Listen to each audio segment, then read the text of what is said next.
Wikipédia, Honoré de Balzac, romancier, critique littéraire, essayiste, journaliste et écrivain français. Honoré de Balzac, né Honoré Balzac le 20 mai 1799, premier prairial en 7 du calendrier républicain, à Tours, est mort le 18 août 1850, à 51 ans, à Paris, est un écrivain français, romancier, dramaturge, critique littéraire, critique d'art, essayiste, journaliste et imprimeur. Il a laissé l'une des plus imposantes œuvres romanesques de la littérature française, avec plus de 90 romans et nouvelles parues de 1829 à 1855, réunis sous le titre de la Comédie humaine. À cela s'ajoutent les 100 contes drôlatiques, ainsi que des romans de jeunesse publiés sous des pseudonymes et quelques 25 œuvres ébauchées. Il est un maître du roman français, dont il a abordé plusieurs genres, du roman philosophique avec le chef-d'œuvre inconnu au roman fantastique avec La peau de chagrin, ou encore au roman poétique avec Le lys dans la vallée.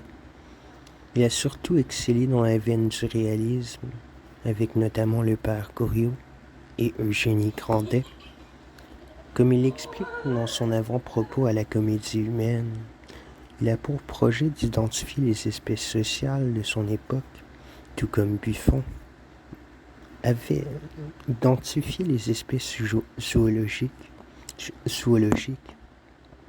ayant découvert par ses lectures de Walter Scott que le roman pouvait aspirer à une valeur philosophique.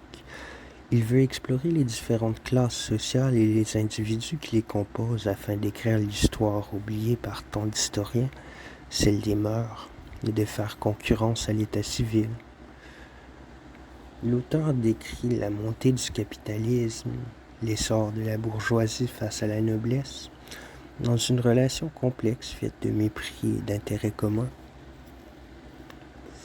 Intéressé par les êtres qui ont un destin, il crée des personnages plus grands que nature, chacun, chez Balzac, même les portières, du génie, Baudelaire. Ses opinions politiques sont ambiguës. S'il affiche des convictions légitimistes en pleine monarchie de Juillet, il s'est auparavant déclaré libéral et défendra les ouvriers en 1840 et en 1848, même s'il ne leur accorde aucune place dans ses romans. Tout en professant des idées conservatrices, il a produit une œuvre admirée par Marx et Engels et qui invite par certains aspects à l'anarchisme et à la révolte. Outre sa production littéraire, il a écrit des articles dans les journaux et a dirigé successivement 2 revues qui feront faillite, convaincu de la haute mission de l'écrivain qui doit régner par la pensée.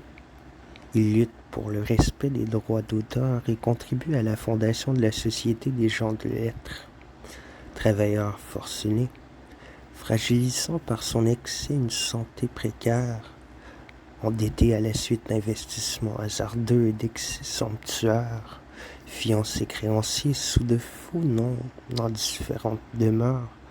Balzac a aussi de nombreuses liaisons amoureuses avant d'épouser en 1850 la comtesse Hanska, qu'il avait courtisée pendant 17 ans. Comme l'argent qu'il gagnait avec sa plume ne suffisait pas à payer ses dettes, il avait sans cesse en tête des projets mirobolants, une imprimerie, un journal, une mine d'argent. C'est dans un palais situé rue Fortuné qu'il meurt profondément endetté au milieu d'un luxe inouï. Lui admiré dans toute l'Europe, Balzac a fortement influencé les écrivains de son temps et du siècle suivant. Le roman L'éducation sentimentale de Gustave Flaubert est directement inspiré d'Ulysse dans la vallée et Madame Bovary de la femme de 30 ans. Le principe du retour du personnage évoluant et se transformant au sein d'un vaste cycle romanesque a notamment inspiré Émile Zola, 1840 à 1902, Guy de Maupassant, 1850 à 1893, et Marcel Proust, 1871 à 1922. Ces œuvres continuent d'être rééditées. Le cinéma a adapté La Marâtre de 1906. Depuis, les adaptations cinématographiques et télévisuelles de cette œuvre immense se sont multipliées, avec plus d'une centaine de films et de téléfilms produits à travers le monde.